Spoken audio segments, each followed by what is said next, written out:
Where is hope housed in the world? That's what I want to ask you today.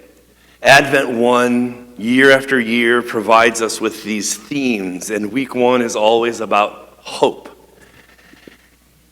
And today I want to ask you, where in the world is hope housed?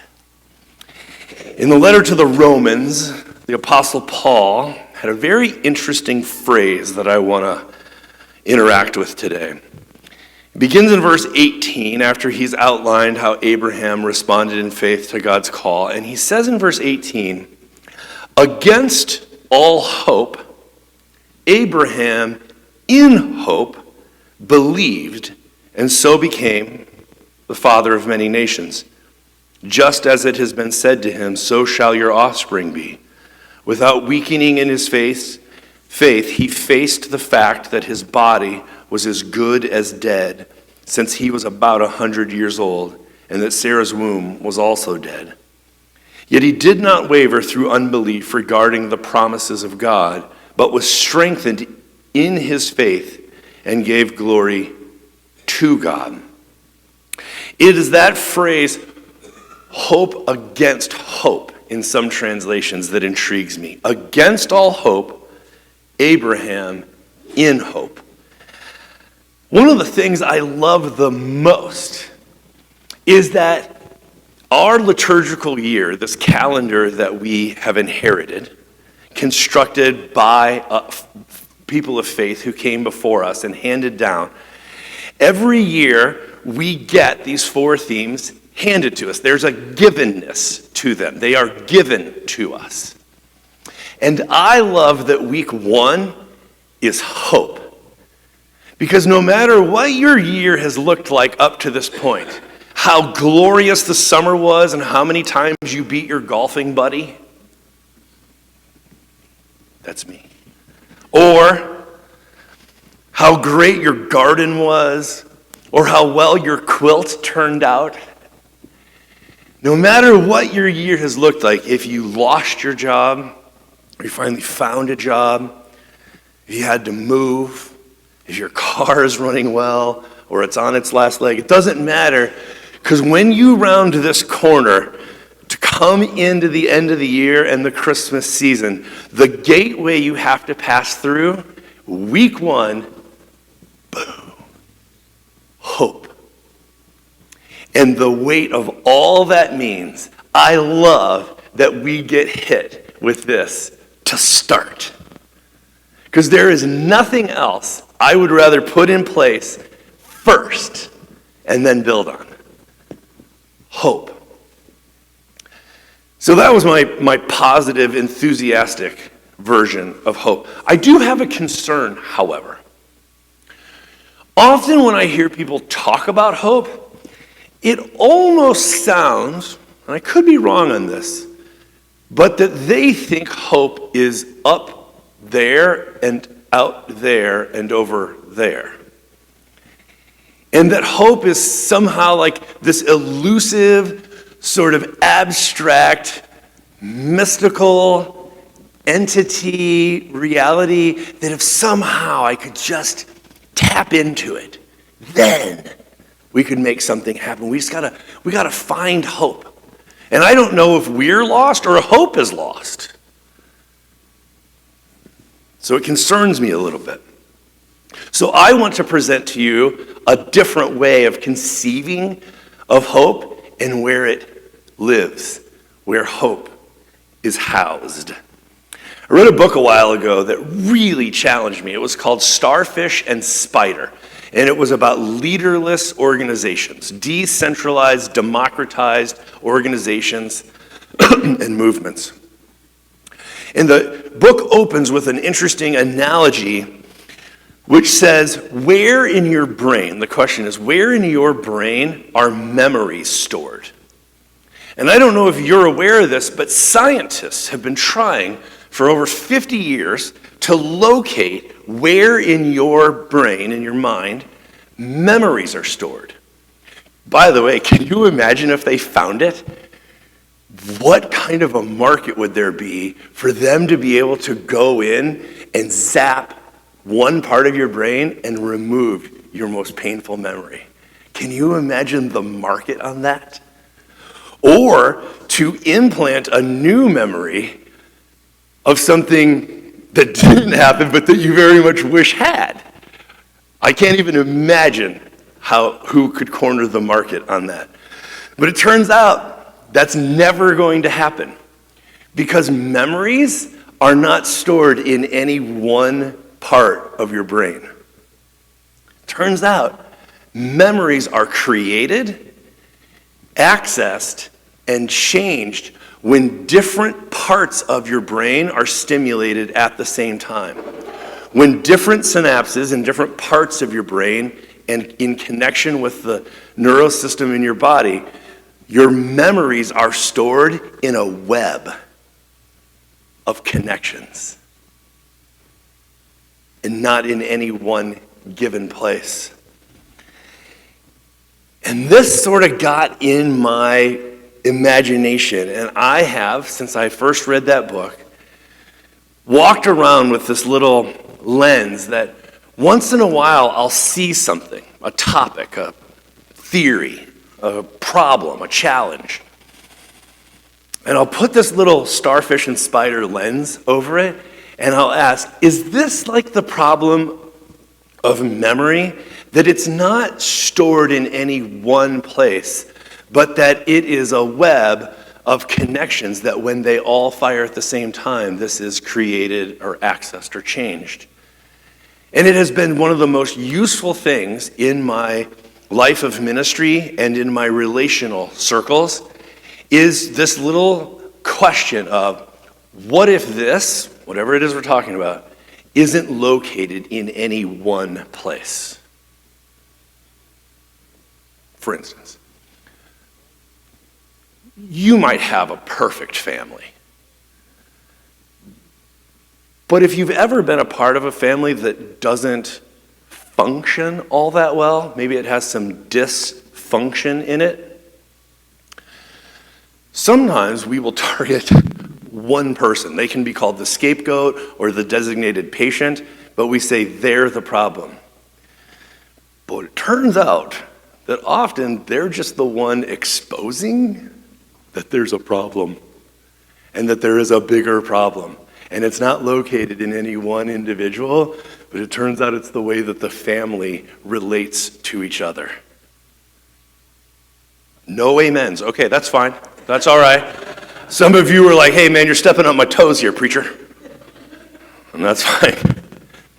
I hope that your family has none of that. But it is interesting that the problem may not be located in any one place. Well, I want to propose to you today that hope is the same way. And that what the Apostle Paul is talking about here, hope against hope, the reason that that phrase is so intriguing is because you don't need hope when things are going well. Right? Because you're already seeing the success, right? You're living in the glory, the limelight of that. It turns out hope is most useful and most needed and most desired when things are not going well. Here's the problem. When you are up against a situation, say you're trying to move a big stone, and you don't have any momentum, that's when you need the most force, like the most traction. And this is why problems tend to stay problems. Total side note, I was at a Methodist gathering a couple months ago, and I happened to be sitting next to a DS. They're like the bosses, the regional managers. My boss is Karen Hernandez. She's wonderful. I love her. I was sitting next to a DS that I didn't know. And in the middle of this thing we were talking both about congregations, denominations, and families. It was a broad conversation. She speaks up and she quotes, I think it was Foucault, who said, every organization and institution, every system is perfectly designed for the outcome you are currently experiencing. Now, she happened to be talking about democracy. She was saying, we are getting exactly what the system is set up to give us. But I heard it thinking about congregations and cities, right? For my context. It was a really interesting quote. Systems are perfectly designed to result in the outcome you are currently getting. It's an interesting thought. So when Paul says hope against hope, one of the things it makes me think of is if you're under the impression that hope lives up there and out there and over there, you might be waiting a while. If you think that salvation comes riding over the horizon, you might be waiting a while. So consider this alternative proposal. What if, like memories stored in the brain, what if hope doesn't live in any one place, but is actually home? It is housed, it lives in a connection of at least three things. 3 locations. I think that hope primarily lives in you. That it's a little furnace down in your gut. And sometimes it doesn't burn very bright, but sometimes it can be stoked. But I think the first place hope lives is in you. Not out there in an outsourced, upscaled, outsized location, that it primarily lives in you. Now, you can't diagram it, and surgeons couldn't go in and do surgery and remove your hope. Right? It doesn't live in a location like that, but in the cells of your body, there is both a wisdom that we talk about, like a phronesis is the old Greek word, but there's also hope. I want you to consider the possibility that you are the home of hope. She lives in you. In fact, the second place I think that we find hope housed is when we connect to each other, both of our hope increases. That when we interact and brainstorm and partner and serve, that hope is stoked within each of us. And the more connections there are, the more hope grows. So that when we pool our energies and creativity and giftings and insights together, the whole water level goes up. That hope increases in all of us. And the more hope there is, it feels like the more hope we have access to. So if hope is primarily housed in you, you are a home of hope. And then we network together in partnership and cooperation. Not only does hope grow in each of us, but it also grows between us. And the more connections we make, the more the web and network of hope grows. And that's when I think this third location of hope becomes vital.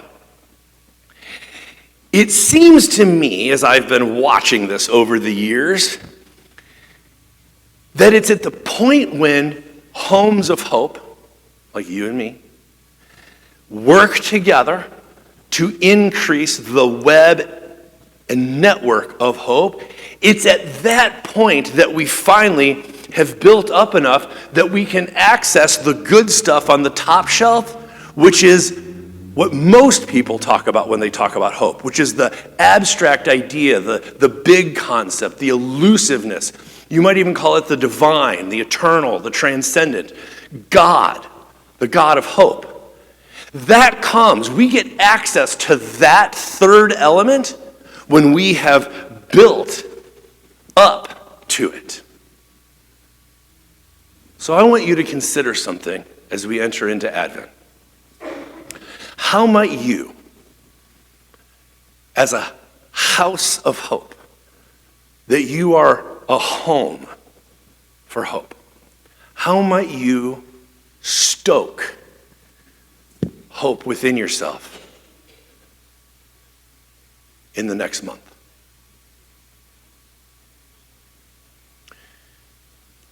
Do you need to start doing something, like reading an Advent devotional? Wink. Do you need to stop doing something?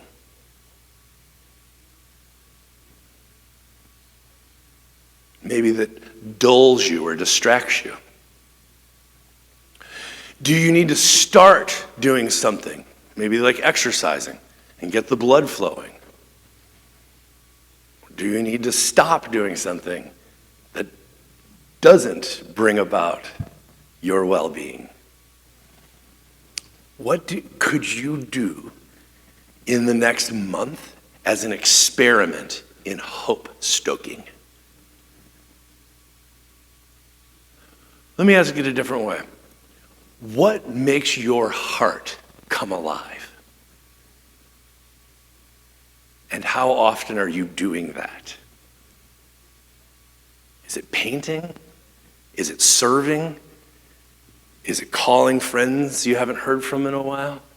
What makes your heart feel alive? I'm going to go out on a limb. I'm going to bet watching hours of cable news doesn't make your heart feel alive. It's a pastoral word. Please receive it in grace. Just a theory. So what could you do in the next month that would make your heart come alive? And how often are you doing it? That's number one. Number two, who could you connect with in conversation, in cooperation, in service, so that hope would live between you? Who could you get around that has a little furnace of hope going so that you can feed off each other's heat? That the hope in me connects with the hope in you, and we both take the temperature up a notch. And how would you reach out to them? How would you find them? Would you need to do the invitation? Or do you need to go to something they're already doing? How can you be around other people of hope? Third and final. What does it look like for you to be open to something beyond yourself? Whether you call that a higher power, or God, or the divine, or goodness, however you think about that. What does it look like for you to be open to something greater than yourself? And in these three ways, I want you to consider that if you stoke in this little furnace that lives inside of you, if you do the things that give you hope, because hope primarily lives in you. You're a house of hope. In a larger neighborhood, a subdivision of houses of hope. And it's the way that those interact with each other that is a place where hope lives between us. And it's at that point when we can elevate each other and finally reach that top shelf where the good stuff lives and get access to something greater than ourselves. Consider hope for this Advent season. I long to be a house of hope. And I can't do that without you. You are the primary place hope dwells. Without you, I have less hope. It's in you that I find hope. So please, I exhort you, sisters and brothers, I beseech you in the name of the Lord, consider hope. It's worth investing in this holiday season. Amen? All right.